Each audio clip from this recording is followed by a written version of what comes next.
রহমান রহিম আল্লাহ তাআলার নামে। এই যে নবী রাসূলরা রয়েছে, এদের কাউকে কারো উপর আমি বেশি মর্যাদা দান করেছি। এদের মধ্যে এমনও কেউ ছিল যাদের সাথে আল্লাহ তাআলা কথা বলেছেন এবং এর মাধ্যমে কারো মর্যাদা তিনি বাড়িয়ে দিয়েছেন। আমি মরিয়মের ছেলে ঈসাকে কতিপয় উজ্জ্বল নিদর্শন দিয়েছিলাম। অতঃপর পবিত্র রূহের মাধ্যমে তাকে আমি সাহায্য করেছি। আল্লাহ তাআলা চাইলে তাদের আগমনের পর যাদের কাছে এসব উজ্জ্বল নিদর্শন এসেছে তারা কখনো মারামারিতে লিপ্ত হতো না, কিন্তু রাসূলদের পর তারা দলে উপদলে বিভক্ত হয়ে গেল। অতঃপর তাদের মধ্যে কিছু লোক ঈমান আনল, আবার তাদের কিছু লোক আল্লাহ তাআলা ও তাঁর নবীকে অস্বীকার করল। অথচ আল্লাহ পাক চাইলে এরা কেউই যুদ্ধ বিগ্রহে লিপ্ত হতো না, কিন্তু আল্লাহ তাআলা যা চান তাই করেন। হে ঈমানদাররা, তোমরা যারা ঈমান এনেছ, আমার দেয়া ধন সম্পদ থেকে আমার পথে ব্যয় করো সেদিনটি আসার আগে, যেদিন কোনো বেচাকেনা চলবে না, কোন রকম বন্ধুত্ব ভালোবাসাও কাজে আসবে না, না সেদিন কারো কাছ থেকে কোনো সুপারিশ গ্রহণ করা হবে। মূলত এদিনের অস্বীকারীরাই হচ্ছে জালেম। মহান আল্লাহ তাআলা, তিনি ছাড়া দ্বিতীয় কোনো ইলাহ নেই। তিনি চিরঞ্জীব, তিনি অনাদি সত্তা। ঘুম তো দূরের কথা, সামান্য তন্দ্রাও তাকে আচ্ছন্ন করে না। আসমান সমূহ ও জমিনে যা কিছু আছে তার সবকিছুরই একচ্ছত্র মালিকানা তাঁর। কে এমন আছে যে তার দরবারে বিনা অনুমতিতে সুপারিশ করবে? তাদের বর্তমান ভবিষ্যতের সবকিছুই তিনি জানেন। তার জানা বিষয়সমূহের কোনো কিছুই কারো জ্ঞানের সীমা পরিসীমার আয়ত্তাধীন হতে পারে না। তবে কিছু জ্ঞান যদি তিনি কাউকে দান করে থাকেন তবে তা ভিন্ন কথা। তার বিশাল সাম্রাজ্য আসমান জমিনের সবকিছুই পরিবেষ্টন করে আছে। এ উভয়টির হেফাজত করার কাজ কখনো তাকে পরিশ্রান্ত করে না। তিনি পরাক্রমশালী ও অসীম মর্যাদাবান। আল্লাহর দ্বীনের ব্যাপারে কোনো জোর জবরদস্তি নেই, কারণ সত্য এখানে মিথ্যা থেকে পরিষ্কার হয়ে গেছে।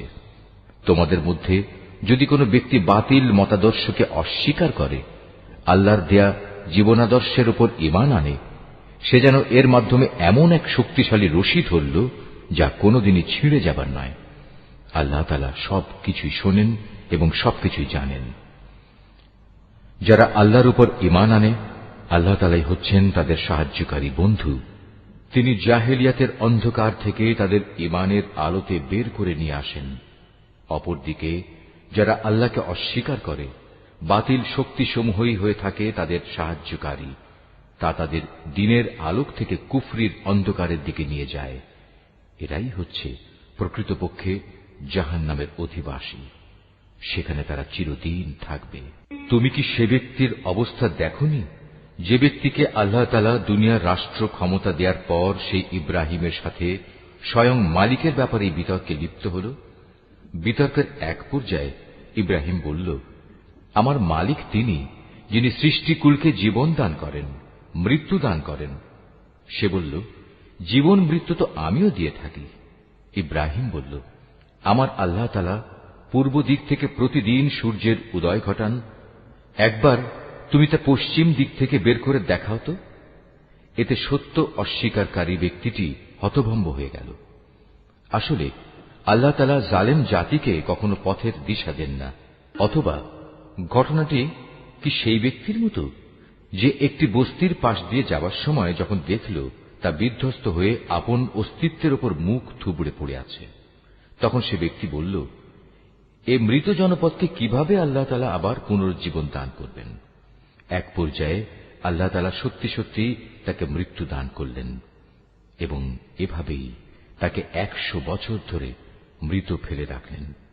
অতঃপর তাকে পুনরায় জীবিত করলেন। এবার জিজ্ঞেস করলেন, বলতে পারো তুমি কতকাল মৃত অবস্থায় কাটিয়েছ? সে বলল, আমি একদিন কিংবা একদিনের কিছু অংশ মৃত অবস্থায় কাটিয়েছি। আল্লাহ তাআলা বললেন, বরং এমনি অবস্থায় তুমি 100 বছর কাটিয়ে দিয়েছ। তাকিয়ে দেখো তোমার নিজস্ব খাবার ও পানীয়ের দিকে, দেখবে তা বিন্দুমাত্র পচেনি। তোমার গাধাটির দিকেও দেখো, তাও একই অবস্থায় আছে। আমি এসব এজন্যই দেখালাম যেন আমি তোমাকে মানুষদের জন্য পরকালীন জীবনের একটি জীবন্ত প্রমাণ হিসেবে উপস্থাপন করতে পারি। এই মৃত জীবের হাড় পাঁজরগুলোর দিকে তাকিয়ে দেখো, তুমি নিজেই দেখতে পাবে আমি কিভাবে তা একটার সাথে আরেকটা জোড়া লাগিয়ে নতুন জীবন দিয়েছি। অতঃপর কিভাবে তাকে আমি গোশতের পোশাক পরিয়ে দিয়েছি। অতএব এভাবে আল্লাহর দেখানো এ বিষয়টি যখন তার কাছে পরিষ্কার হয়ে গেল, তখন সে বলে উঠল, আমি এটা জানি, অবশ্যই আল্লাহ তাআলা সব কিছুর উপর ক্ষমতাবান। আরো স্মরণ করো যখন ইব্রাহিম বলল, হে মালিক, মৃতকে তুমি কিভাবে পুনরায় জীবিত করো তা আমাকে একটু দেখিয়ে দাও। আল্লাহ তাআলা বললেন, কেন, না দেখে কি তুমি বিশ্বাস করো না? ইব্রাহিম বলল, হ্যাঁ প্রভু, আমি বিশ্বাস করি, কিন্তু এর দ্বারা আমার মন একটু সান্ত্বনা পাবে, এই যা। আল্লাহ তাআলা বললেন, তুমি বরং এক কাজ করো, 4টি পাখি ধরে আনো, অতঃপর আস্তে আস্তে এই পাখিগুলোকে তোমার কাছে পোষ মানিয়ে নাও, যাতে ওদের নাম তোমার কাছে পরিচিত হয়ে যায়। তারপর তাদের শরীর কেটে কয়েক টুকরা ভাগ করো, তাদের কাটা এক একটি টুকরো এক একটি পাহাড়ের উপর রেখে এসো। অতঃপর ওদের সবার নাম ধরে তুমি ডাকো, দেখবে জীবন্ত পাখিতে পরিণত হয়ে ওরা তোমার কাছে দৌড়ে আসবে। তুমি জেনে রাখো, আল্লাহ তাআলা মহা শক্তিশালী, বিজ্ঞ, কুশলী। যারা নিজেদের ধন সম্পদ আল্লাহ তাআলার পথে খরচ করে, তাদের উদাহরণ হচ্ছে একটি বীজের মতো, যে বীজটি বপন করার পর তা থেকে একে একে 7টি শীষ বেরুল, আবার এর প্রতিটি শীষে রয়েছে 100 শস্য দানা। আসলে আল্লাহ তাআলা যাকে চান তাকে বহু গুণ বৃদ্ধি করে দেন। আল্লাহ তাআলা অনেক প্রশস্ত, অনেক বিজ্ঞ। যারা আল্লাহ তাআলার পথে নিজেদের ধন সম্পদ ব্যয় করে এবং ব্যয় করে তা প্রচার করে বেড়ায় না, খোঁটা দেয় না এবং কষ্টও দেয় না, এজন্য তাদের মালিকদের কাছে তাদের জন্য পুরস্কার সংরক্ষিত রয়েছে। শেষ বিচারের দিন এদের কোনো ভয় নেই, তাদের সেদিন দুশ্চিন্তাগ্রস্ত হতে হবে না। একটুখানি সুন্দর কথা বলা এবং উদারতা দেখিয়ে ক্ষমা করে দেয়া সেই দানের চাইতে অনেক ভালো, যে দানের পরিণামে কষ্টই আসে। আল্লাহ তাআলা কারোরই মুখাপেক্ষী নন, তিনি পরম ধৈর্যশীল বটে। হে ঈমানদার বান্দারা, তোমরা উপকারের খোঁটা দিয়ে এবং অনুগৃহীত ব্যক্তিকে কষ্ট দিয়ে তোমাদের দান সদকা বরবাদ করে দিও না, ঠিক সেই হতভাগ্য ব্যক্তির মতো যে শুধু লোক দেখানোর উদ্দেশ্যে দান করে, সে আল্লাহ তাআলা ও পরকালের উপর বিশ্বাস করে না। তার দানের উদাহরণ হচ্ছে যেন একটি মসৃণ শিলাখণ্ডের উপর কিছু মাটির আবরণ পড়ল, সেখানে মুষলধারে বৃষ্টিপাত হল, অতঃপর তা পাথরটিকে শক্ত করিয়ে রেখে গেল। দান খয়রাত করে তারা যা কিছু অর্জন করল, তা দিয়ে তারা কিছুই করতে পারল না। আর যারা আল্লাহকে বিশ্বাস করে না, আল্লাহ তাআলা তাদের কখনো সঠিক পথ দেখান না। অপরদিকে যারা আল্লাহ তাআলার সন্তুষ্টির জন্য এবং নিজেদের মানসিক অবস্থা আল্লাহর পথে সুদৃঢ় রাখার জন্য নিজেদের ধন সম্পদ ব্যয় করে, তাদের উদাহরণ হচ্ছে যেন তা কোনো উঁচু পাহাড়ের উপত্যকায় একটি সুসজ্জিত ফসলের বাগান। যদি সেখানে প্রবল বৃষ্টিপাত হয় তাহলে ফসলের পরিমাণ দ্বিগুণ হয়, আর প্রবল বৃষ্টিপাত না হলেও বৃষ্টির শিশির বিন্দুগুলোই ফসলের জন্য যথেষ্ট হয়। আল্লাহ তাআলা ভালো করে পর্যবেক্ষণ করেন তোমরা কে কি কাজ করো। তোমাদের কেউ কি চাইবে যে তার কাছে ফলে ফুলে সুশোভিত একটি বাগান থাকুক, যাতে খেজুর ও আঙুর সহ বিভিন্ন ধরনের ফলমূল থাকবে, তার তলদেশ দিয়ে আবার প্রবহমান থাকবে কতিপয় ঝর্ণাধারা, আর এর ফল ভোগ করার আগেই বাগানের মালিক বয়সের ভারে নুয়ে পড়বে এবং তার কিছু দুর্বল সন্তান থাকবে। এই অবস্থায় হঠাৎ করে এক আগুনে বাতাস এসে তার সব স্বপ্ন জ্বালিয়ে দিয়ে যাবে। এভাবেই আল্লাহ তাআলা তার নিদর্শনগুলো তোমাদের কাছে সুস্পষ্টভাবে বর্ণনা করেন, যাতে তোমরা আল্লাহ তাআলার এসব কথার উপর চিন্তা গবেষণা করতে পারো। হে ঈমানদার লোকেরা, তোমরা নিজেরা যা অর্জন করেছ সে পবিত্র সম্পদ এবং যা আমি জমিনের ভেতর থেকে তোমাদের জন্য বের করে এনেছি, তার থেকে একটি উৎকৃষ্ট অংশ আল্লাহর পথে ব্যয় করো। আল্লাহর জন্য এমন নিকৃষ্টতম জিনিসগুলো বেছে রেখে তার থেকে ব্যয় করো না, যা অন্যরা তোমাদের দিলে তোমরা তা গ্রহণ করবে না। অবশ্য যা কিছু তোমরা অনিচ্ছাকৃতভাবে গ্রহণ করো তা আলাদা। তোমরা জেনে রেখো, আল্লাহ তাআলা তোমাদের দানের মুখাপেক্ষী নন। সব প্রশংসার মালিক তো তিনিই। শয়তান সব সময় তোমাদের অভাব অনটনের ভয় দেখাবে এবং সে নানাবিধ অশ্লীল কর্মকাণ্ডের আদেশ দেবে। আর আল্লাহ তাআলা তোমাদের তার কাছ থেকে অসীম বরকত ও ক্ষমার প্রতিশ্রুতি দিচ্ছেন এবং সেদিকেই তিনি তোমাদের ডাকছেন। আল্লাহ তাআলা প্রাচুর্যময় ও সম্যক অবগত।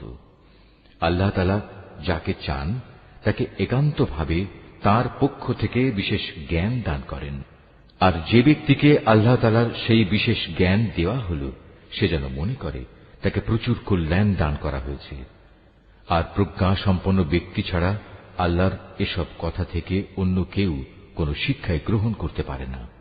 তোমরা যা কিছু খরচ করো আর যা কিছু খরচ করার জন্য মানত করো, আল্লাহ তাআলা অবশ্যই তা ভালো করেই জানেন। জালেমদের আসলেই কোনো সাহায্যকারী নেই। আল্লাহ তাআলা সন্তুষ্টির জন্য তোমরা যা কিছু দান করো তা যদি প্রকাশ্যভাবে মানুষদের সামনে করো তা ভালো কথা, তাতে কোনো দোষ নেই। তবে যদি তোমরা তা মানুষদের কাছে গোপন রাখো এবং চুপে চুপে অসহায়দের দিয়ে দাও, তা হবে তোমাদের জন্য উত্তম। এ দানের কারণে আল্লাহ তাআলা তোমাদের বহুবিধ গুনাহ খাতা মুছে দেবেন। আর তোমরা যাই করো না কেন, আল্লাহ তাআলা সবকিছু সম্পর্কেই ওয়াকিবহাল রয়েছেন। যারা তোমার কথা শোনে না, তাদের হেদায়েতের দায়িত্ব তোমার উপর নয়, তবে আল্লাহ তাআলা যাকে চান তাকেই সঠিক পথ দেখান। তোমরা যা দান সদকা করো এটা তোমাদের জন্য কল্যাণকর, কারণ তোমরা তো এজন্যই খরচ করো যেন আল্লাহর সন্তুষ্টি অর্জন করতে পারো।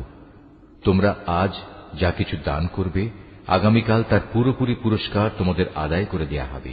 সেদিন তোমাদের উপর কোন রকম জুলুম করা হবে না। দান সদকা তো তোমাদের মাঝে এমন কিছু গরিব মানুষের জন্য যারা আল্লাহর পথে এমন ভাবে ব্যাপৃত, যারা নিজেদের জন্য জমিনের বুকে চেষ্টা সাধনা করতে পারে না। আত্মসম্মান বোধের কারণে কিছু চায় না বলে অজ্ঞ মূর্খ লোকেরা এদের মনে করে এরা বুঝি সচ্ছল, কিন্তু তুমি এদের বাহ্যিক চেহারা দেখেই এদের সঠিক অবস্থা বুঝে নিতে পারো। এরা মানুষদের কাছ থেকে কাকুতি মিনতি করে ভিক্ষা করতে পারে না। তোমরা যা কিছুই খরচ করবে, আল্লাহ তাআলা তার যথার্থ বিনিময় দেবেন, কারণ তিনি সবকিছুই দেখেন। যারা দিনরাত প্রকাশ্যে ও সঙ্গোপনে নিজেদের মাল সম্পদ ব্যয় করে, তাদের মালিকের দরবারে তাদের এ দানের প্রতিফল সুরক্ষিত রয়েছে। তাদের উপর কোন রকম ভয়ভীতি থাকবে না, তারা চিন্তিতও হবে না। যারা সুদ খায় তারা মাথা উঁচু করে দাঁড়াতে পারবে না, দাঁড়ালেও তার দাঁড়ানো হবে সে ব্যক্তির মতো যাকে শয়তান নিজস্ব পরশ দিয়ে দুনিয়ার লোভ লালসায় মোহাচ্ছন্ন করে রেখেছে। এটা এই কারণে যেহেতু এরা বলে ব্যবসা বাণিজ্য তো সুদের মতোই একটা কারবারের নাম, অথচ আল্লাহ তাআলা ব্যবসা হালাল করেছেন এবং সুদকে হারাম করেছেন। তাই তোমাদের যার যার কাছে তার মালিকের পক্ষ থেকে সুদ সংক্রান্ত এই উপদেশ পৌঁছেছে, সে অতঃপর সুদের কারবার থেকে বিরত থাকবে। আগে এ আদেশ আসা পর্যন্ত যে সুদ সে খেয়েছে তা তো তার জন্য অতিবাহিত হয়েই গেছে। তার ব্যাপার একান্তই আল্লাহ তাআলার সিদ্ধান্তের উপর। কিন্তু এরপর যে ব্যক্তি আবার সুদী কারবারে ফিরে আসবে, তারা অবশ্যই জাহান্নামের অধিবাসী হবে, সেখানে তারা চিরদিন থাকবে। আল্লাহ তাআলা সুদ নিশ্চিহ্ন করেন, অপরদিকে দান সৎকার পবিত্র কাজকে তিনি উত্তরোত্তর বৃদ্ধি করেন। আল্লাহ তাআলা তার নিয়ামতের প্রতি অকৃতজ্ঞ পাপিষ্ঠ ব্যক্তিদের কখনো পছন্দ করেন না। তবে যারা সত্যিকার অর্থে আল্লাহ তাআলার উপর ঈমান এনেছে এবং ভালো কাজ করেছে, নামাজ প্রতিষ্ঠা করেছে, যাকাত আদায় করেছে, তাদের সেদিন কোনো ভয় থাকবে না, তারা সেদিন চিন্তিতও হবে না। হে ঈমানদার লোকেরা, তোমরা সুদের ব্যাপারে আল্লাহকে ভয় করো। আগের সুদী কারবারের যেসব বকেয়া আছে তোমরা তা ছেড়ে দাও, যদি সত্যিই তোমরা আল্লাহর উপর ঈমান আনো। যদি তোমরা এমনটি না করো, তাহলে অতঃপর আল্লাহ তাআলা ও তাঁর রাসূলের পক্ষ থেকে তোমাদের বিরুদ্ধে যুদ্ধের ঘোষণা থাকবে। আর যদি এখনো তোমরা আল্লাহর দিকে ফিরে আসো, তাহলে তোমরা তোমাদের মূলধন ফিরে পাবার অধিকারী হবে। সুদী কারবার দ্বারা অন্যের উপর জুলুম করো না, তোমাদের উপরও অতঃপর সুদের জুলুম করা হবে না। সে ঋণ গ্রহীতা ব্যক্তি কখনো যদি অভাবগ্রস্ত হয়ে পড়ে তাহলে তার উপর চাপ দিও না, বরং তার সচ্ছলতা ফিরে আসা পর্যন্ত তাকে অবকাশ দাও। আর যদি তা মাফ করে দাও তাহলে তা হবে তোমাদের জন্য অতি উত্তম কাজ। যদি তোমরা ভালোভাবে জানো তাহলে তাই করো। সেদিনটিকে ভয় করো যেদিন তোমাদের সবাইকে আল্লাহর দিকে ফিরিয়ে নেওয়া হবে। সেদিন প্রত্যেক মানব সন্তানকে জীবনভর কামাই করা পাপ পুণ্যের পুরোপুরি ফলাফল দিয়ে দেয়া হবে। কারো উপর সেদিন কোনো ধরনের জুলুম করা হবে না। হে ঈমানদার বান্দারা, তোমরা যখন পরস্পরের সাথে নির্দিষ্ট একটি সময়ের জন্য ঋণের চুক্তি করো তখন তা লিখে রাখো। তোমাদের মধ্যকার যে কোনো একজন লেখক সুবিচারের ভিত্তিতে এ চুক্তিনামা লিখে দেবে। যাকে আল্লাহ তাআলা লেখা শিখিয়েছেন সে যেন কখনো লিখতে অস্বীকৃতি না জানায়। লেখার সময় ঋণ গ্রহীতা লেখককে বলে দেবে কি কি শর্ত সেখানে লিখতে হবে। এ পর্যায়ে লেখককে অবশ্যই তার মালিক আল্লাহ তাআলাকে ভয় করা উচিত। চুক্তিনামা লেখার সময় লক্ষ্য রাখতে হবে তার কিছু যেন বাদ না পড়ে। যদি সে ঋণ গ্রহীতা অজ্ঞ, মূর্খ এবং সব দিক থেকে দুর্বল হয়, অথবা চুক্তিনামার কথাবার্তা বলে দেওয়ার ক্ষমতাই তার না থাকে, তাহলে তার পক্ষ থেকে তার কোনো অভিভাবক ন্যায়ানুগ পন্থায় বলে দেবে কি কি কথা লিখতে হবে। তদুপরি তোমাদের মধ্যে থেকে দুইজন পুরুষকে এ চুক্তিপত্রে সাক্ষী বানিয়ে নিও। যদি দুইজন পুরুষ একত্রে পাওয়া না যায় তাহলে একজন পুরুষ এবং দুজন মহিলা সাক্ষী হবে, যাতে করে তাদের একজন ভুলে গেলে দ্বিতীয় জন তাকে স্মরণ করিয়ে দিতে পারে। এমন সব লোকদের মধ্যে থেকে সাক্ষী নিতে হবে যাদের উভয় পক্ষ পছন্দ করবে। সাক্ষীদের যখন সাক্ষী প্রদানের জন্য ডাকা হবে তখন তারা তা অস্বীকার করবে না। লেনদেনের সময় পরিমাণ ছোট হোক কিংবা বড় হোক, দিনক্ষণ সহ তা লিখে রাখার ব্যাপারে অবহেলা করো না। এটা আল্লাহর কাছে ন্যায্যতর ও সাক্ষ্য দানের ক্ষেত্রে অধিক মজবুত ভিত্তির উপর প্রতিষ্ঠিত, এবং পরবর্তীকালে যাতে তোমরা সন্দিগ্ধ না হও তার সমাধানের জন্যও এটা নিকটতর পন্থা। যা কিছু তোমরা নগদ হাতে হাতে আদান প্রদান করো তা সব সময় না লিখলেও তোমাদের কোনো ক্ষতি নেই, তবে ব্যবসায়িক লেনদেনের সময় অবশ্যই সাক্ষী রাখবে। দলিলের লেখক ও চুক্তিনামার সাক্ষীদের কখনো তাদের মত বদলানোর জন্য কষ্ট দেয়া যাবে না। তারপরেও তোমরা যদি তাদের এ ধরনের যাতনা প্রদান করো তাহলে জেনে রেখো তা হবে তোমাদের জন্য একটি মারাত্মক গুনাহ। এ ব্যাপারে আল্লাহ তাআলা তোমাদের সব কিছুই শিখিয়ে দিচ্ছেন, কেননা আল্লাহ তাআলা সব কিছুই জানেন। যদি তোমরা কখনো সফরে থাকো এবং এ কারণে ঋণের চুক্তি লেখার মতো কোনো লেখক না পাও, তাহলে চুক্তি লেখার বদলে কোনো জিনিস বন্ধক রেখে দাও। যখন তোমাদের কোনো ব্যক্তি অপর ব্যক্তিকে কোনো বন্ধকি জিনিসের ব্যাপারে বিশ্বাস করে, এমতাবস্থায় যে ব্যক্তিকে বিশ্বাস করা হয়েছে তার উচিত সেই আমানত যথাযথ ফেরত দেয়া এবং আমানতের ব্যাপারে আল্লাহ তাআলাকে ভয় করা, যিনি তার মালিক। তোমরা কখনো সাক্ষ্য গোপন করো না। যে ব্যক্তি তা গোপন করে সে অবশ্যই অন্তরের দিক থেকে পাপিষ্ঠ সাব্যস্ত হয়। বস্তুত আল্লাহ তাআলা তোমাদের যাবতীয় কাজকর্মের ব্যাপারে সম্যক অবগত রয়েছেন। আসমান জমিনে যা কিছু আছে তা সবই আল্লাহ তাআলার জন্য। তোমরা তোমাদের মনের ভেতরে যা কিছু আছে তা যদি প্রকাশ করো কিংবা তা গোপন করো, আল্লাহ তাআলা একদিন তোমাদের কাছ থেকে এর পুরোপুরি হিসাব গ্রহণ করবেন। এরপর তিনি যাকে ইচ্ছা তাকে মাফ করে দেবেন, আবার যাকে ইচ্ছা তাকে তিনি শাস্তি দেবেন। আল্লাহ তাআলা সব কিছুর উপর ক্ষমতাবান। আল্লাহর রসুল সে বিষয়ের উপর ঈমান এনেছে যা তার উপর তার মালিকের পক্ষ থেকে নাযিল করা হয়েছে, আর যারা সে রসুলের উপর বিশ্বাস স্থাপন করেছে তারাও সে একই বিষয়ের উপর ঈমান এনেছে।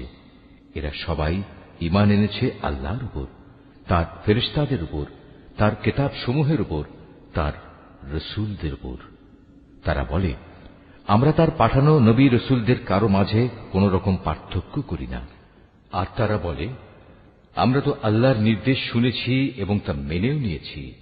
হে আমাদের মালিক, আমরা তোমার ক্ষমা চাই এবং আমরা জানি আমাদের একদিন তোমার কাছেই ফিরে যেতে হবে। আল্লাহ তাআলা কখনো কাউকেই তার শক্তি সামর্থ্যের বাইরে কোনো কাজের দায়িত্ব চাপিয়ে দেন না। সে ব্যক্তির জন্য ততটুকু বিনিময় রয়েছে যতটুকু সে এ দুনিয়ায় সম্পন্ন করবে। আবার সে যতটুকু মন্দ দুনিয়ায় অর্জন করেছে তার উপর তার ততটুকু শাস্তি পতিত হবে। অতএব হে মোমেন ব্যক্তিরা, তোমরা এই বলে দোয়া করো, হে আমাদের মালিক, যদি আমরা কিছু ভুলে যাই, কোথাও যদি আমরা কোনো ভুল করে বসি, তার জন্য তুমি আমাদের পাকড়াও করো না। হে আমাদের মালিক, আমাদের পূর্ববর্তী জাতিদের উপর যে ধরনের বোঝা তুমি চাপিয়েছিলে তা আমাদের উপর চাপিও না। হে আমাদের মালিক, যে বোঝা বইবার সামর্থ্য আমাদের নেই তা তুমি আমাদের উপর চাপিয়ে দিও না। তুমি আমাদের উপর মেহেরবানি করো, তুমি আমাদের মাফ করে দাও, আমাদের উপর তুমি দয়া করো। তুমি আমাদের একমাত্র আশ্রয়দাতা বন্ধু।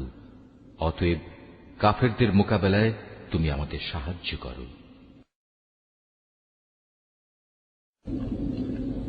সূরা আলে ইমরান। রহমান রহিম আল্লাহ তাআলার নামে। আলিফ লাম মিম। মহান আল্লাহ তাআলা, তিনি ছাড়া অন্য কোনো মাবুদ নেই। তিনি চিরঞ্জীব, তিনি চিরস্থায়ী। তিনি সত্য দিন সহকারে তোমার উপর এই কিতাব নাজিল করেছেন, যা তোমার আগে নাজিল করা যাবতীয় কিতাবের সত্যতা স্বীকার করে, এবং তিনি তাওরাত ও ইনজিল নাজিল করেছেন। মানব জাতিকে সঠিক পথ প্রদর্শনের জন্য ইতিপূর্বে আল্লাহ তাআলা আরো কিতাব নাজিল করেছেন।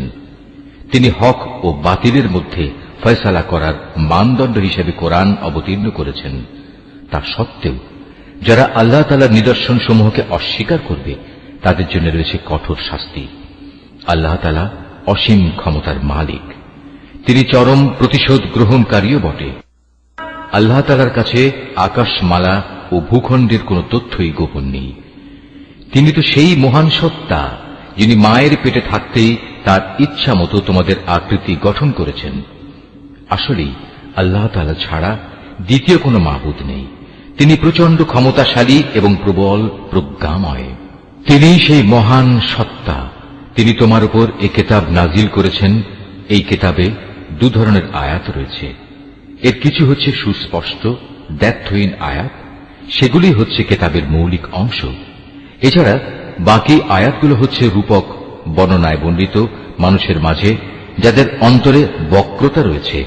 তারা এগুলোকে কেন্দ্র করেই নানা ধরনের ফিতনা ফাসাদ সৃষ্টি করা এবং আল্লাহর কিতাবের অপব্যাখ্যা করার উদ্দেশ্যে এসব রূপক আয়াত থেকে কিছু অংশের অনুসরণ করে। মূলত এসব রূপক বিষয়ের ব্যাখ্যা আল্লাহ তাআলা ছাড়া আর কেউ জানে না। এ কারণেই যাদের মধ্যে জ্ঞানের গভীরতা আছে সেসব ব্যক্তি বলে, আমরা এর সবটুকুর উপর ঈমান এনেছি। এগুলো সবই তো আমাদের মালিকের পক্ষ থেকে আমাদের দেয়া হয়েছে।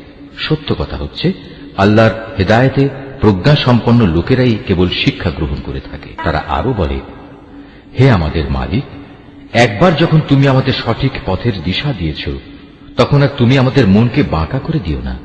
একান্ত তোমার কাছ থেকে আমাদের প্রতি দয়া করো, কেননা যাবতীয় দয়ার মালিক তো তুমি।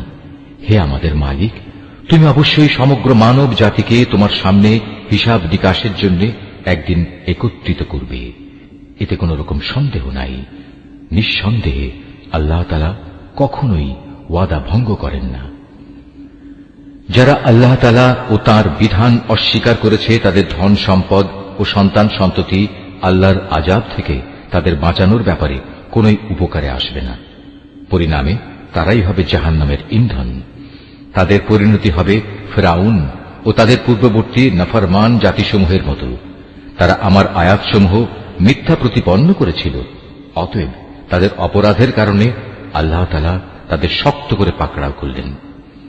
বস্তুত শাস্তি প্রয়োগে আল্লাহ তাআলা অত্যন্ত কঠোর।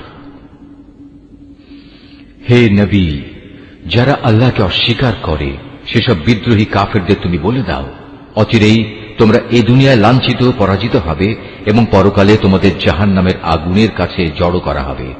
আর জাহান্নাম তা তো হচ্ছে অত্যন্ত নিকৃষ্ট অবস্থান। সে দল দুটোর মধ্যে তোমাদের জন্য শিক্ষণীয় কিছু নিদর্শন মজুদ ছিল। যারা বদরের সম্মুখ সমরে একে অপরের সামনাসামনি হয়েছিল।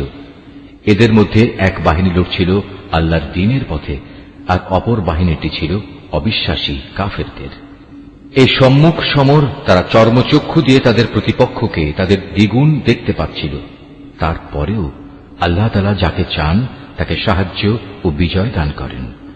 এসব ঘটনার মাঝে সেসব লোকের জন্য অনেক কিছু শেখার আছে যারা অন্তর্দৃষ্টি সম্পন্ন। নারী জাতি, সন্তান সন্ততি, কাঁড়ি কাঁড়ি সোনা রূপা, পছন্দসই ঘোড়া, গৃহপালিত জন্তু ও জমিনের ফসল সব সময়ই মানব সন্তানের জন্য লোভনীয় করে রাখা হয়েছে। এসব হচ্ছে পার্থিব জীবনের ভোগের সামগ্রী মাত্র। স্থায়ী জীবনের উৎকৃষ্ট আশ্রয় তো একমাত্র আল্লাহ তাআলার কাছে রয়েছে। হে নবী, তুমি তাদের বলো, আমি কি তোমাদের এর চাইতে উৎকৃষ্ট কোন বস্তুর কথা বলবো? হ্যাঁ, সে উৎকৃষ্ট বস্তু হচ্ছে তাদের জন্য যারা আল্লাহকে ভয় করে। এমন সব লোকদের জন্য তাদের মালিকের কাছে রয়েছে মনোরম জান্নাত, যার পাদদেশ দিয়ে প্রবাহমান থাকবে অগণিত ঝর্ণাধারা, এবং তারা সেখানে অনাদিকাল থাকবে। আরো থাকবে তাদের পূত পবিত্র সঙ্গী ও সঙ্গিনীরা। সর্বোপরি থাকবে আল্লাহ তাআলার অনাবিল সন্তুষ্টি।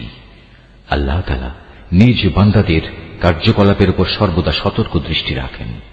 যারা বলে, হে আমাদের মালিক, আমরা অবশ্যই তোমার উপর ঈমান এনেছি, অতঃপর আমাদের যা গুনাহখাতা হয়ে যায় তা তুমি মাফ করে দাও, এবং শেষ বিচারের দিন তুমি আমাদের জাহান্নামের আগুন থেকে বাঁচিয়ে দিও। এরা হচ্ছে ধৈর্যশীল এবং সত্যাশ্রয়ী। এরাই অনুগত এবং দানশীল। সর্বোপরি এরা হচ্ছে শেষ রাতে কিংবা উষা লগ্নে ক্ষমা প্রার্থনাকারী। আল্লাহ তাআলা স্বয়ং সাক্ষ্য দিচ্ছেন, তিনি ছাড়া অন্য কোন মাবুদ নেই। ফেরেশতারা এবং জ্ঞানবান মানুষেরাও এই একই সাক্ষ্য দিচ্ছে। আল্লাহ তাআলাই একমাত্র ন্যায় ও ইনসাফ কার্যকর করেন। তিনি ছাড়া দ্বিতীয় কোন মাবুদ নাই।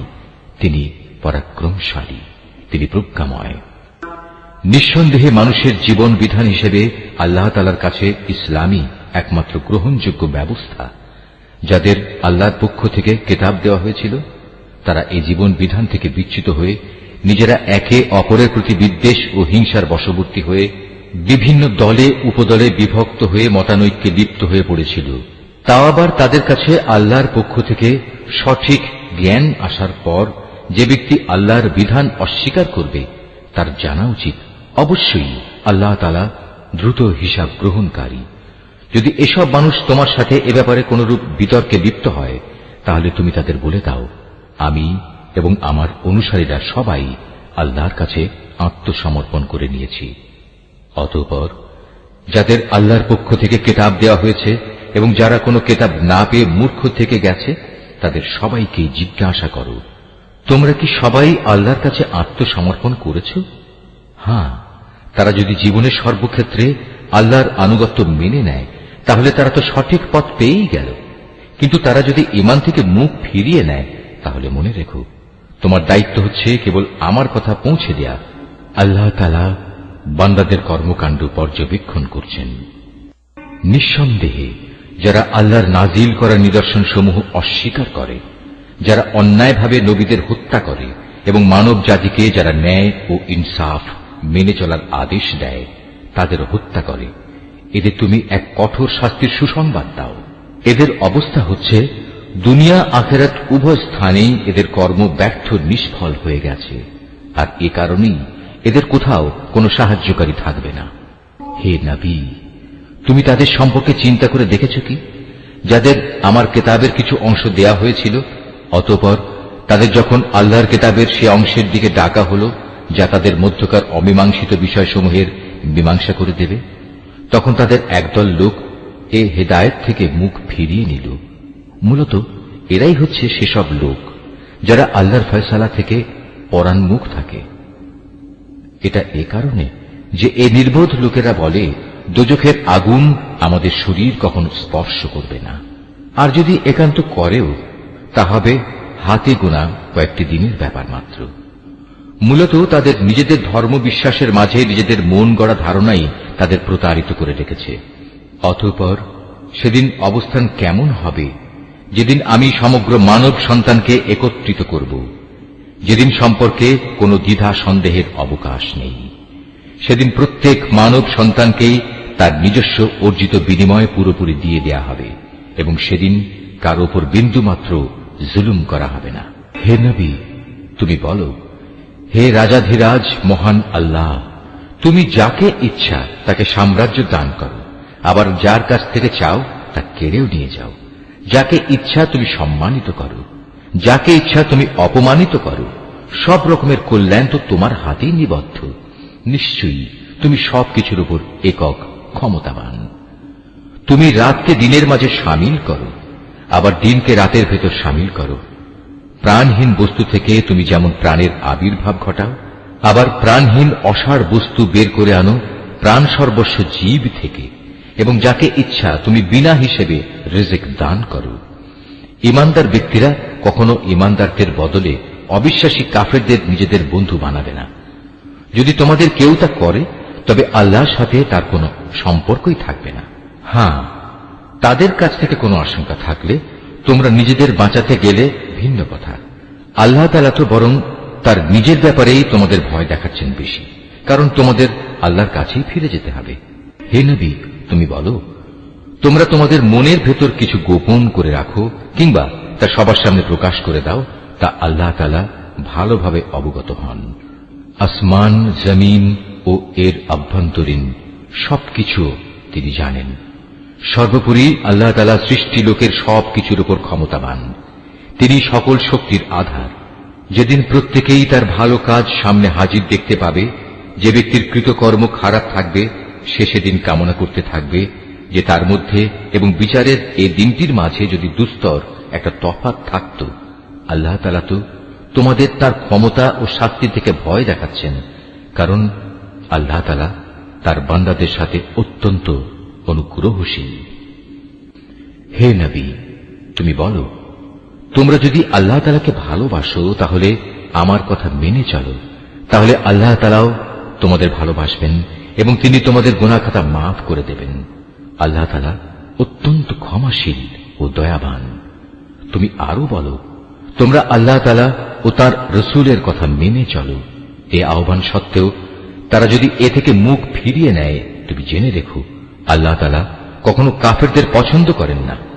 অবশ্যই আল্লাহ তাআলা আদম, নূহ এবং ইব্রাহিমের বংশধর ও ইমরানের বংশধরদের সৃষ্টিকুলের উপর নেতৃত্ব করার জন্য বাছাই করে নিয়েছেন। নেতৃত্বে সমাসীন এদের সন্তানরা বংশানুক্রমে পরস্পর পরস্পরের বংশধর। আল্লাহ তাআলা সবার কথাবার্তা শুনতে পান এবং সব কথা তিনি জানেন। স্মরণ করো, যখন ইমরানের স্ত্রী বলল, হে আমার মালিক, আমার গর্ভে যে সন্তান আছে তাকে আমি স্বাধীনভাবে তোমার দ্বীনের কাজ করার জন্য উৎসর্গ করলাম। তুমি আমার পক্ষ থেকে এ সন্তানটিকে কবুল করে নাও। অবশ্যই তুমি সব কথা শোনো এবং সব বিষয়ে জানো। অতঃপর একসময় যখন ইমরানের স্ত্রী সেই সন্তান জন্ম দিল, তখন সে বলল, হে আমার মালিক, এ কি? আমি তো দেখছি একটি মেয়ে সন্তান জন্ম দিয়েছি।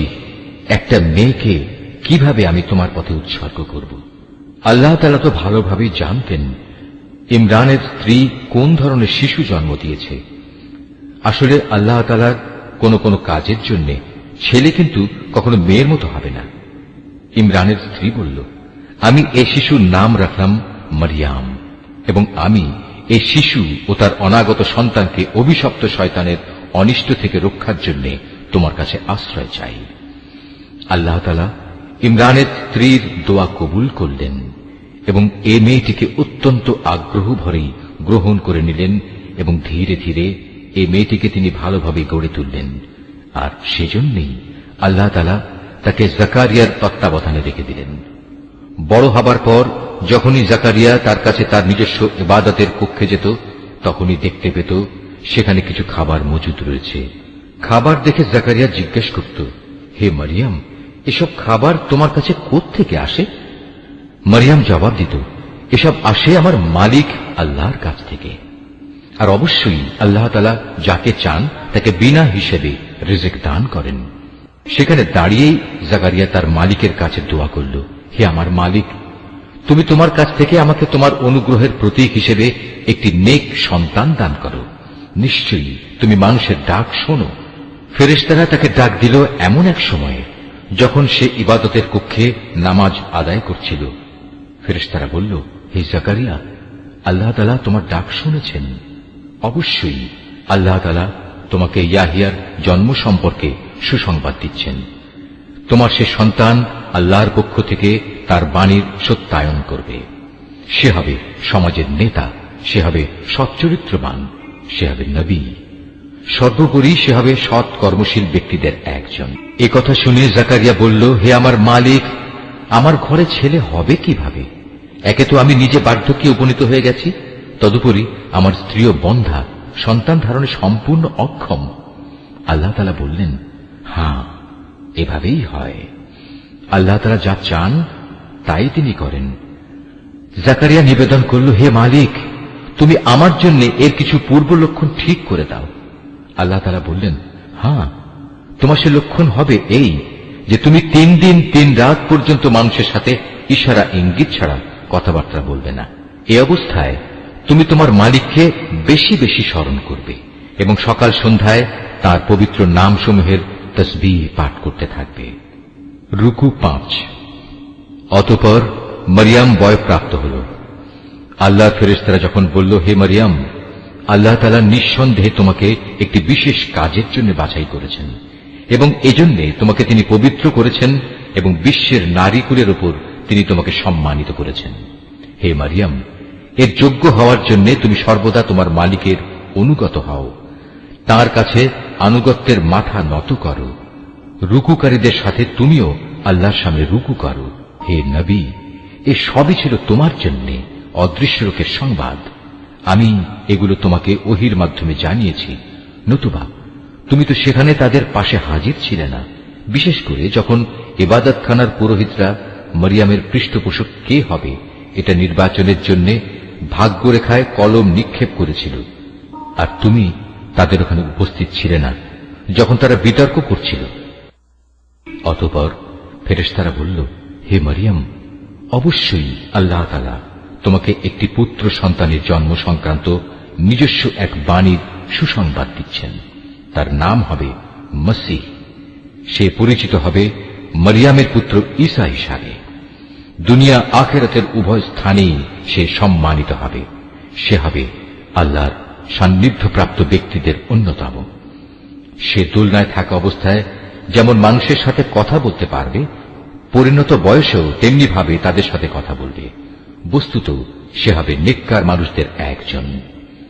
মরিয়ম বলল, হে আমার মালিক, আমার গর্ভে সন্তান আসবে কোত্থেকে?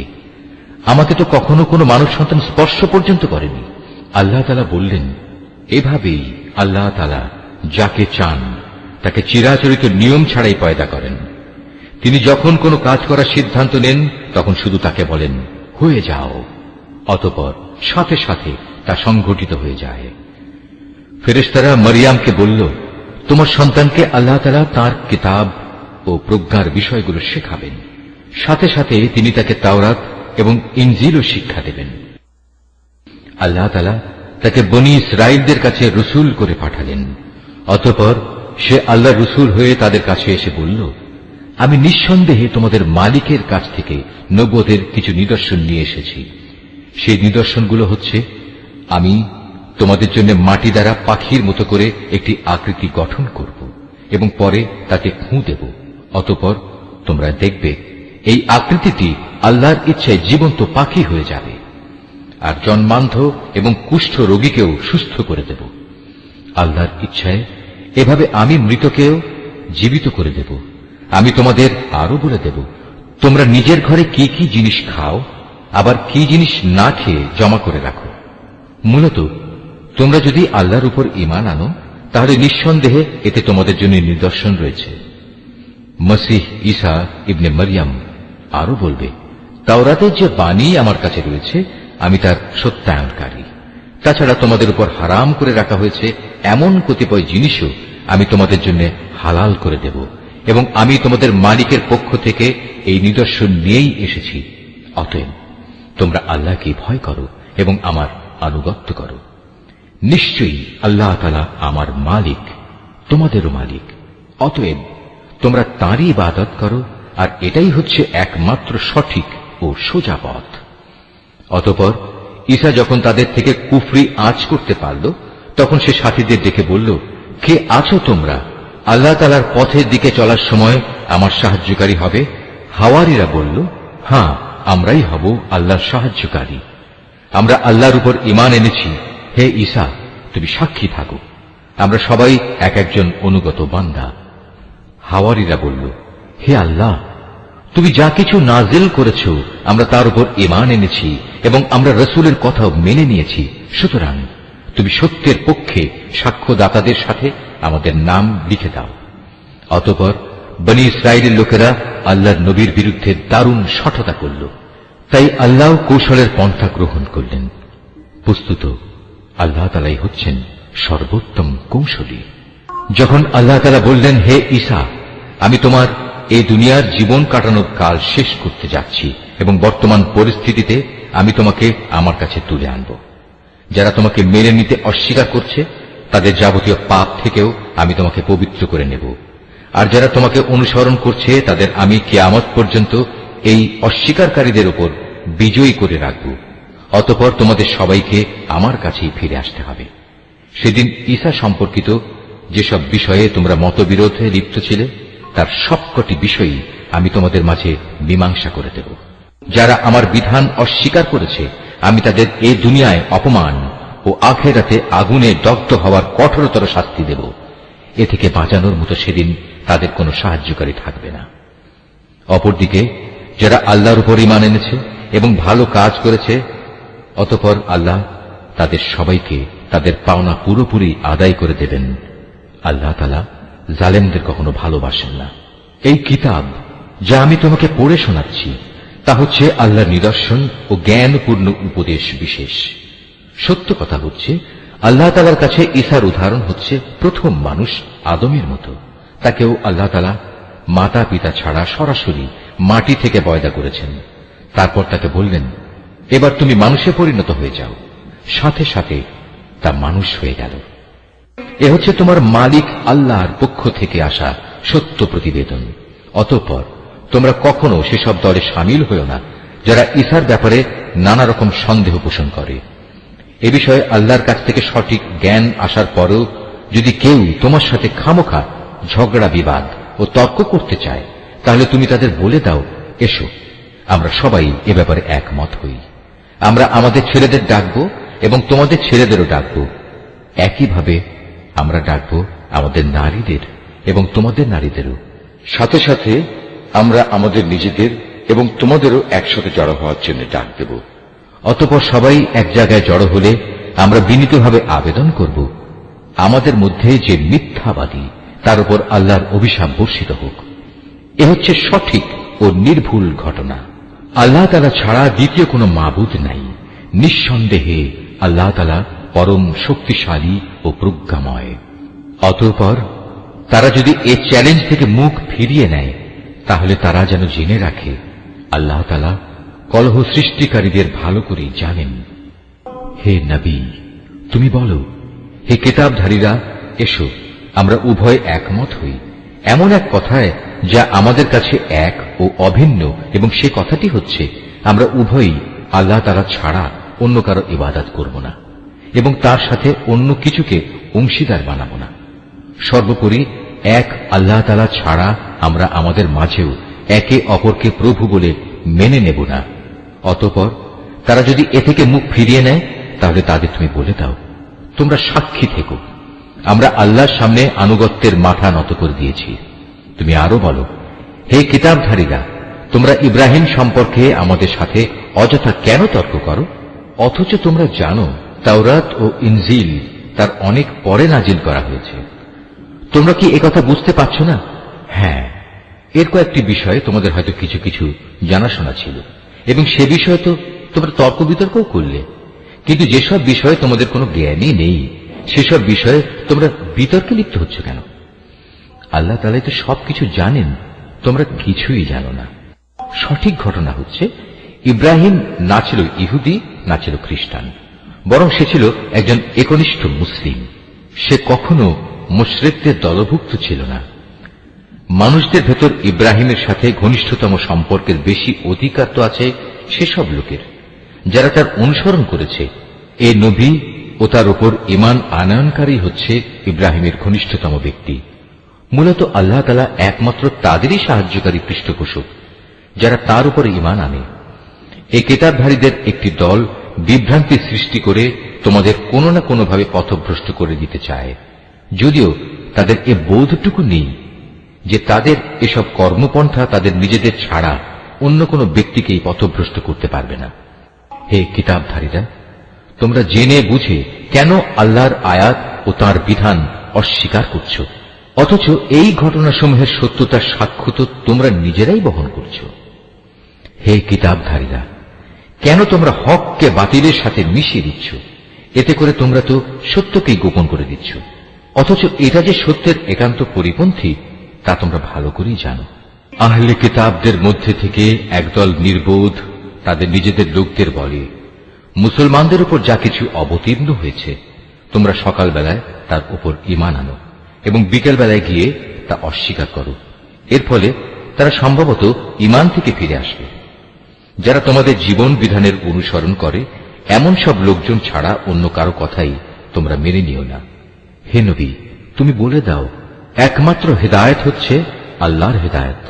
তোমরা একথা মনে করো না যে তোমাদের যে ধরনের ব্যবস্থা দেওয়া হয়েছে তেমন ধরনের কিছু অন্য কাউকেও দেওয়া হবে এবং সে সূত্র ধরে অন্য লোকেরা তোমাদের মালিকের দরবারে তোমাদের বিরুদ্ধে কোন রকম যুক্তিতর্ক খাড়া করবে।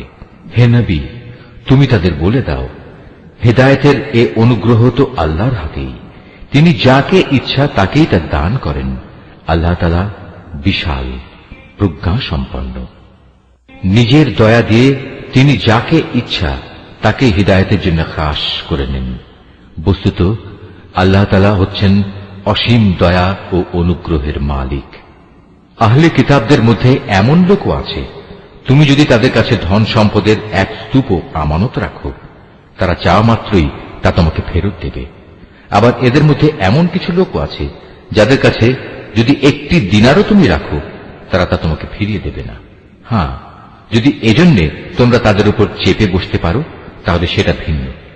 এটা এই কারণে যে এরা বলে, এই অইহুদি অশিক্ষিত লোকদের ব্যাপারে আমাদের উপর কোনো বাধ্যবাধকতা নেই। এভাবেই এরা বুঝে শুনে আল্লাহর উপর মিথ্যা কথা বলে। অবশ্য যে ব্যক্তি আল্লাহর সাথে সম্পাদিত প্রতিশ্রুতি রক্ষা করে চলে, অতঃপর সে ব্যাপারে সাবধানতা অবলম্বন করে, তাদের জন্য সুখবর হচ্ছে আল্লাহ তাআলা সাবধানী লোকদের খুব ভালোবাসেন। যারা নিজেদের আল্লাহর সাথে সম্পাদিত প্রতিশ্রুতি ও শপথ সমূহ সামান্য বৈষয়িক মূল্যে বিক্রি করে দেয়, পরকালে তাদের জন্য আল্লাহর পুরস্কারের কোনো অংশই থাকবে না। সেদিন এদের সাথে আল্লাহ তাআলা কোনো কথাবার্তা বলবেন না, এমনকি সেদিন আল্লাহ তাআলা তাদের দিকে তাকিয়েও দেখবেন না এবং আল্লাহ তাআলা তাদের পাক পবিত্রও করবেন না। সত্যি এদের জন্য রয়েছে কঠোর পীড়াদায়ক আযাব। এদের মধ্যে এমন কিছু লোকও আছে যারা কিতাবের কোনো অংশ যখন পড়ে তখন নিজেদের জিহ্বাকে এমনভাবে এদিক সেদিক করে নেয় যাতে তোমরা মনে করতে পারো যে সে সত্যি বুঝি তা কিতাবের কোনো অংশ, কিন্তু তা কিতাবের কোনো অংশই নয়। তারা আরো বলে, এটা আল্লাহর কাছ থেকেই এসেছে, কিন্তু আসলে তা আল্লাহর কাছ থেকে আসা কিছু নয়। এরা জেনে শুনে আল্লাহর উপর মিথ্যা কথা বলে চলেছে। কোন মানব সন্তানের পক্ষেই এটা সম্ভব নয় যে আল্লাহ তাআলা তাকে তার কিতাব, প্রজ্ঞা ও নবুয়ত দান করবেন। অতঃপর সে লোকদের ডেকে বলবে, তোমরা আল্লাহকে ছেড়ে এখন সবাই আমার বান্দা হয়ে যাও। বরং সে তো নবুয়ত প্রাপ্তির পর একথাই বলবে, তোমরা সবাই তোমাদের মালিকের বান্দা হয়ে যাও। এটা এই কারণে যে তোমরাই মানুষদের এই কিতাব শেখাচ্ছিলে এবং তোমরা নিজেরাও তাই অধ্যয়ন করছিলে। আল্লাহর ফেরেশতা ও তার নবীদের প্রতিপালক রূপে স্বীকার করে নিতে এ ব্যক্তি তোমাদের কখনো আদেশ দেবে না। একবার আল্লাহর অনুগত মুসলমান হবার পর সে কিভাবে তোমাদের পুনরায় কুফরির আদেশ দিতে পারে? আল্লাহ তাআলা যখন তার নবীদের কাছ থেকে প্রতিশ্রুতি নিয়েছিলেন তখন তিনি বলেছিলেন, এ হচ্ছে কিতাব ও তার ব্যবহারিক জ্ঞান কৌশল যা আমি তোমাদের দান করলাম। অতঃপর তোমাদের কাছে যখন আমার কোন রসূল আসবে যে তোমাদের কাছে রক্ষিত আগের কিতাবের সত্যায়ন করবে, তখন তোমরা অবশ্যই তার আনিত বিধানের উপর ঈমান আনবে এবং তাকে সাহায্য করবে। আল্লাহ তাআলা জিজ্ঞাসা করলেন, তোমরা কি এ কথার উপর আমারে অঙ্গীকার গ্রহণ করেছ? তারা বলল, হ্যাঁ, আমরা মেনে চলার অঙ্গীকার করছি। আল্লাহ তাআলা বললেন, তাহলে তোমরা সাক্ষী থেকো এবং আমিও তোমাদের সাথে এ অঙ্গীকারে সাক্ষী হয়ে রইলাম। অতঃপর যারা তা ভঙ্গ করে এ থেকে মুখ ফিরিয়ে নেবে তারা অবশ্যই বিদ্রোহী বলে পরিগণিত হবে। তারা কি আল্লাহর দেয়া জীবন ব্যবস্থার বদলে অন্য কোন বিধানের সন্ধান করছে? অথচ আসমান জমিনে যা কিছু আছে, ইচ্ছায় হোক কিংবা অনিচ্ছায় হোক, আল্লাহ তাআলার বিধানের সামনে আত্মসমর্পণ করে আছে এবং প্রত্যেককে তো তার কাছেই ফিরে যেতে হবে। হে নবী, তুমি বলো, আমরা আল্লাহর উপর ঈমান এনেছি আমাদের উপর যা নাজিল করা হয়েছে তার উপর। ইব্রাহিম, ইসমাইল, ইসহাক, ইয়াকুব ও তাদের অন্যান্য বংশধরদের প্রতি যা কিছু নাজিল করা হয়েছে তার উপরও আমরা ঈমান এনেছি। আমরা আরো ঈমান এনেছি মুসা, ঈসা এবং অন্য নবীদের তাদের মালিকের পক্ষ থেকে যা কিছু দেওয়া হয়েছে তার উপরও। আল্লাহর এ নবীদের কারো মাঝেই আমরা কোন ধরনের তারতম্য করি না। মূলত আমরা সবাই হচ্ছি আল্লাহর কাছে আত্মসমর্পণকারী মুসলমান। যদি কেউ ইসলাম ছাড়া নিজের জন্য অন্য কোন জীবন বিধান অনুসন্ধান করে তবে তার কাছ থেকে সে উদ্ভাবিত ব্যবস্থা কখনো গ্রহণ করা হবে না। পরকালে সে চরম ব্যর্থ হবে। বলো, যারা ঈমানের আলো পাওয়ার পর কুফরি করেছে, আল্লাহ তাআলা তাদের কিভাবে আবার আলোর পথ প্রদর্শন করবেন? অথচ এর আগে এরাই সাক্ষ্য দিয়েছিল যে আল্লাহর রসুল সত্য এবং এ রসুলের মাধ্যমেই এদের কাছে উজ্জ্বল নিদর্শন সমূহ এসেছিল। আসলে আল্লাহ তাআলা কখনো সীমা লঙ্ঘনকারী ব্যক্তিদের সঠিক পথ প্রদর্শন করেন না। এসব সীমা লঙ্ঘনজনিত কার্যকলাপের একমাত্র প্রতিদান হিসেবে তাদের উপর আল্লাহ তাআলা তাঁর ফেরেশতা ও অন্য সব মানুষের অভিশাপ বর্ষিত হবে। সে অভিশপ্ত স্থান হচ্ছে জাহান্নাম। সেখানে তারা অনাদিকাল ধরে পড়ে থাকবে। এক মুহূর্তের জন্যও তাদের উপর শাস্তির মাত্রা কমানো হবে না, না আযাব থেকে তাদের একটুখানি বিরাম দেওয়া হবে।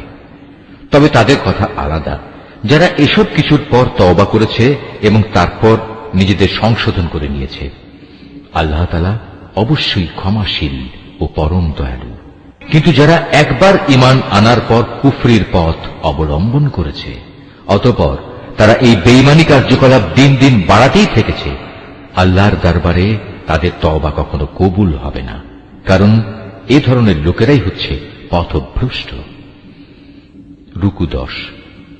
এটা সুনিশ্চিত, যারা আল্লাহ তাআলাকে অস্বীকার করেছে এবং কুফরি অবস্থায় তাদের মৃত্যু হয়েছে, তারা যদি নিজেদের আল্লাহর আযাব থেকে বাঁচানোর জন্য এক পৃথিবী পূর্ণ স্বর্ণ মুক্তিপণ হিসেবে খরচ করে, তবু তাদের কারো কাছ থেকে তা গ্রহণ করা হবে না। বস্তুত এরাই হচ্ছে সেসব হতভাগ্য ব্যক্তি যাদের জন্য রয়েছে মর্মন্তুদ আযাব, আর সেদিন তাদের কোনো সাহায্যকারীও থাকবে না। নিশ্চয়ই আল্লাহ যা বলেছেন সত্য বলেছেন।